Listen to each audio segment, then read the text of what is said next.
आओ चलो आप सबको एक कहानी सुनाता हूँ जो मुझे याद तो नहीं है कि ये मैं कहाँ सुना था या फिर ये मेरे दिमाग में बना हुआ कहानी है। पर आज इस कहानी से आपका पढ़ने में फोकस बनने लगेगा।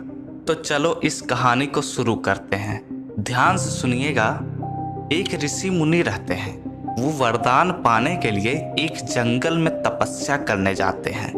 वो जंगल में एक स्थान खोजते हैं जहां उन्हें किसी भी तरह की समस्या ना हो, जहां उनकी तपस्या में कोई विघ्न न डाल सके। तब वो एक पेड़ के नीचे बैठ जाते हैं और अपनी तपस्या शुरू कर देते हैं। और तपस्या करते करते कुछ महीने ही बीते थे कि एक स्त्री जो अपने प्रेमी के यादों में खोई हुई खुशी से उछलते कूदते उसी जंगल में आ रही थी। वो इतना मनमग्न थी कि उसके पैर जमीन पर रुक ही नहीं रहे थे। वो आवाज करते कूदते जा रही थी और उसके पास में ही ऋषि मुनि तपस्या कर रहे थे।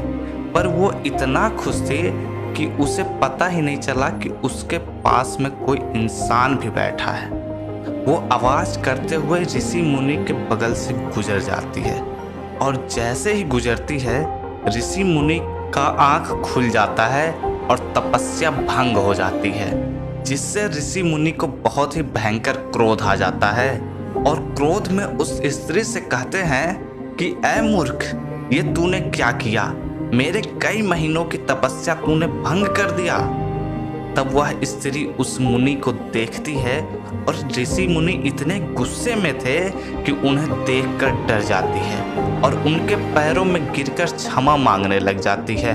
परंतु ऋषि मुनि इतने क्रोध में थे कि वो उस स्त्री को शाप देने चले जाते हैं, यानी कि कर्स देने चले जाते हैं। और जैसे ही वह स्त्री देखती है कि ऋषि मुनि माफ नहीं कर रहे हैं, तभी वह ऋषि मुनि से एक बात कहती है और ऋषि मुनि उस बात को सुनते ही शांत हो जाते हैं और शाप नहीं देते हैं। तो वह बात क्या रहता है? वह बात यह रहता है कि जब मैं पूरे मन से मनमग्न थी, इतने उछलते कूदते जा रही थी कि आप मुझे दिखे तक नहीं, तब आपको भी तपस्या पूरे मन से करना चाहिए था, जिससे मैं आपके बगल से भी गुजर जाती तो आपको पता नहीं चलना चाहिए था।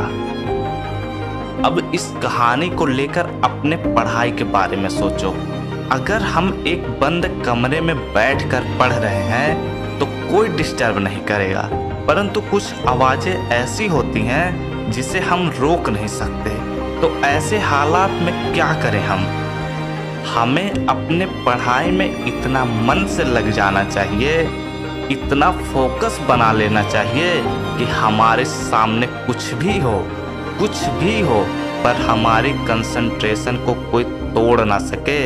हमें इस हालात में किसी तरह की समस्या को नहीं हटाना, बल्कि अपने फोकस को बढ़ाना है। और फोकस यानी कि कंसंट्रेशन को बढ़ाना कोई बड़ी बात नहीं है। जो बढ़ाना चाहेगा वह एक पल में ही बढ़ा लेगा, उसके लिए कोई बड़ी बात नहीं है।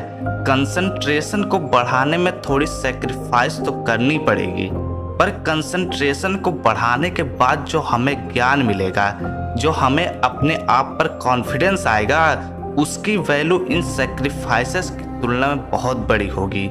ये सैक्रिफाइसेस उनके सामने कुछ भी नहीं है। तो इस वीडियो को अगर 2 लाइन में ख़त्म करना रहे तो कुछ ऐसे कहेंगे कि अपने पढ़ाई में अपने फोकस को इतना बढ़ाओ कि आपके सामने कुछ भी हो पर आपको फर्क ना पड़े। तो इस वीडियो को यहीं पर ख़त्म करते हैं। हम सब मिलते हैं अपने नेक्स्ट वीडियो में। मैं ऋषभ सिंह आप सबके सपनों के साथ।